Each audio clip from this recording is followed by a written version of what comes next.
Should I still plant the tomato and red pepper? Or Well, is that... we had the discussion, right? Yeah. It's your call. Yeah. If you're willing to go over the top and put them in big pots towards the end, Yeah. you'll be ahead of the game. Okay. Totally. So the other you thing think, is, like, if I just waited, it wouldn't be better? it's not better. I mean, best practice is to have a huge plant and put out early. You'll get earlier crop. It's just Okay. more work and more soil. If you're on a small scale, there's no reason not to do it. Okay, then I'll do it. But the other thing to know, the other upside of that is, they're in this pot. They're going to start making suckers, and you can root every one of those suckers Okay. and have tons more plants. Cool. Have them to share with your friends, you know. Yeah, definitely. Tomato plants growing, there's a branch that comes out, right? Right. And there's a stem going up, right? Uh-huh. In the crotch between the branch that goes out and the stem, there's a new plant growing out. Okay. And usually you take those off because they just make too much plant. Right, but you can transplant that. You can cut those off and root them, firm your soil well, keep them in the shade till they stand back up again, and they always root. Cool. I mean, you can actually just stick them in the ground outside and they often root, you know? So it's really good for things like sun gold, that the seed is so expensive. You know, you get one big one going and then you got it, you know? Patrick, what is the best policy practice to grow squash plants with some life, longevity, because of vine borer? Okay. I got the absolute solution if you're willing to spray twice a week. It works utterly well. let me hear it. Soap and BT only at the base of the plant, because the moth lays its eggs at the base of the plant. Soap and BT. Yep, Safer's insecticidal soap and BT. And by the way, the soap is going to get all the nymphs, not the adults, but the nymphs of the squash bug, and keep those populations way low. You know? So that's just right when you set them out No, week. Well, no, maybe not. It depends. I can set squash. It doesn't stunt with cold nights, in my experience.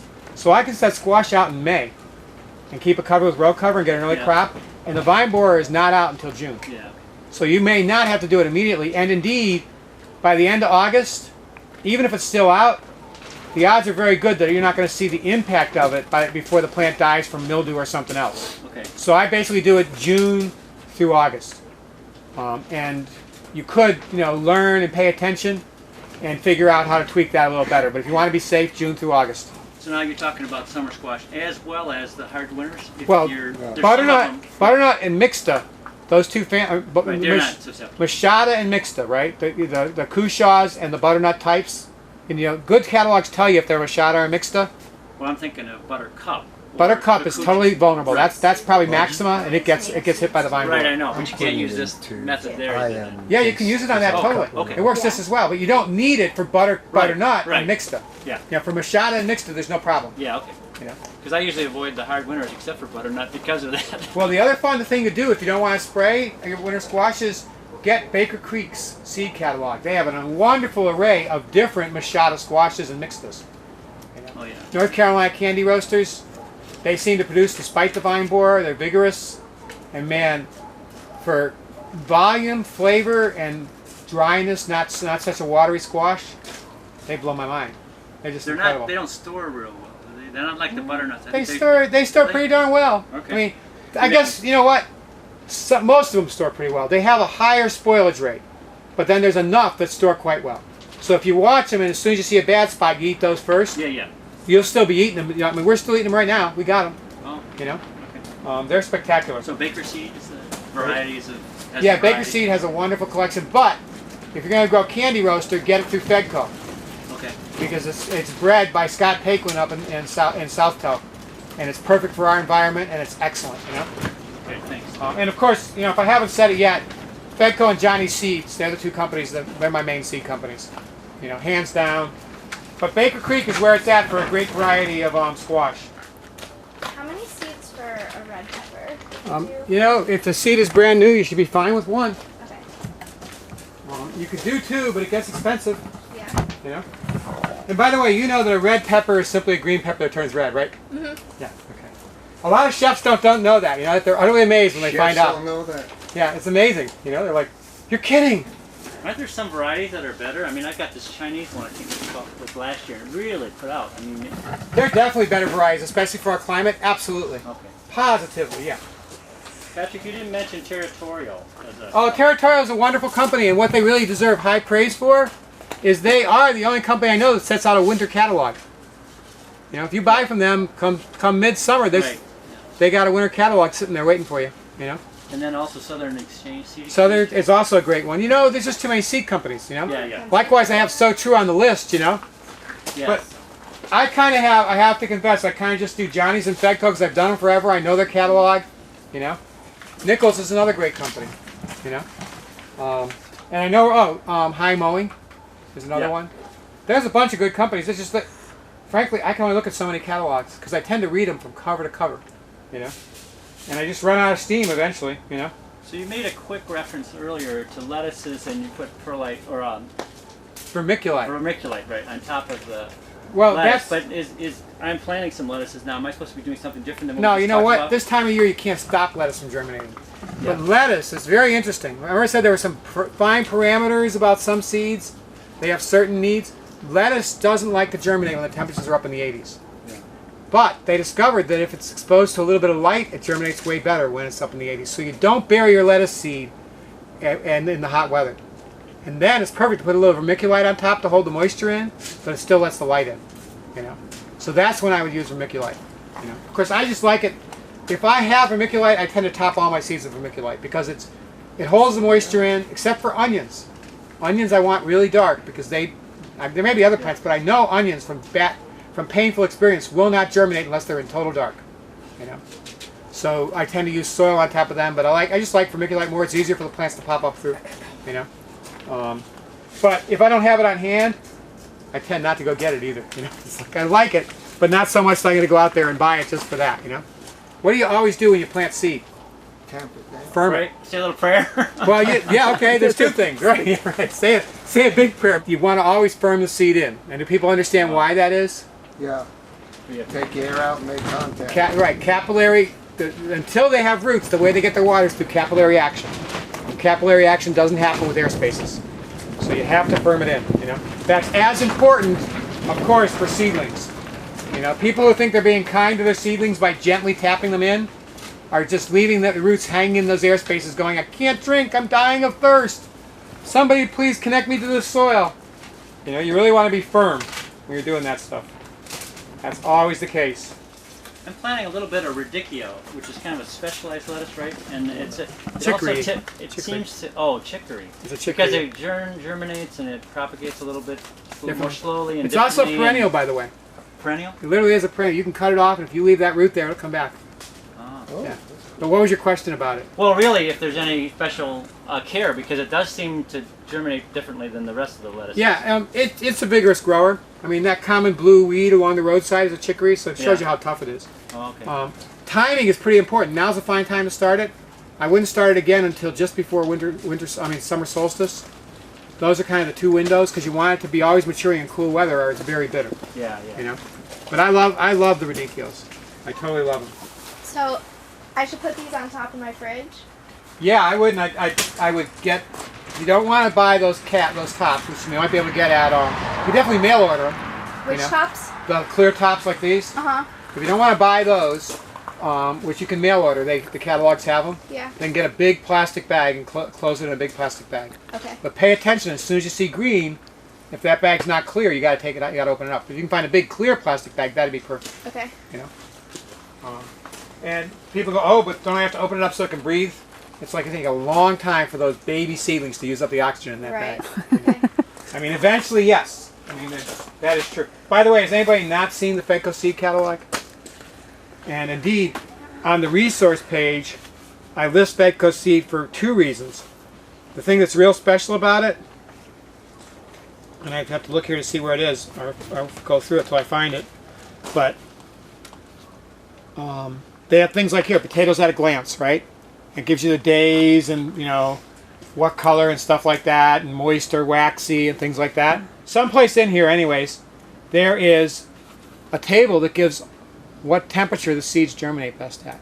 That is hugely valuable, you know. And so if you don't get Fedco, go online and ask them to send you the catalog, you know. Or if you're handy with a computer, you can just do all this stuff with them online, you know, because it's all online these days. And how often should I water? You would just water. If you have it in the plastic bag, you probably won't have to water. The evaporation is not going away. But if it starts to feel dry, then you would water, you know. Yeah. And see, this, even though you have the dry soil on top, because dry and moist always even out, it should be evenly moist at some point. You know? Okay. If it's not, then I wouldn't, unless you have a good, easy thing to water with, I'd be careful right now because you're going to water the dirt onto the ground. You know, Okay.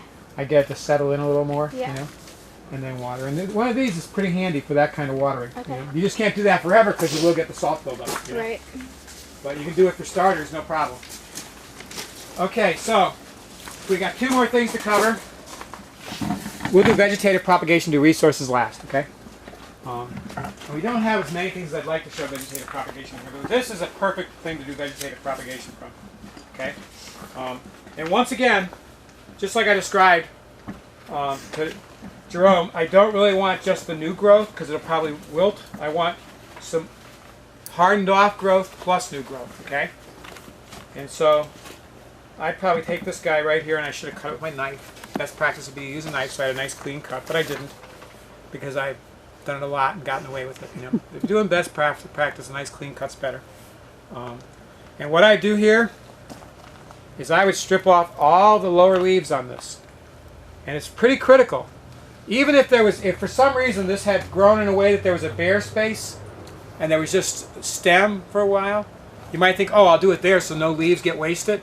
But you really want the leaves to come off. That's because plants have stem cells. In fact, I wonder, did we name stem cells after plants? You know, because plants, if you take the leaves off, right, where the leaf came off, right there at that hole that's left, or that wound that's left, the cells have the ability to be either flowers, roots, stems, or leaves, depending on what the plant needs. So it's the perfect place for it to root from.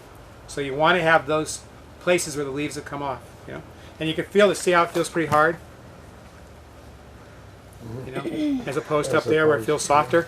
And so I want to get up to where it's a little softer. I'm going to go right to about there. You can even see the difference. It kind of changes color a little.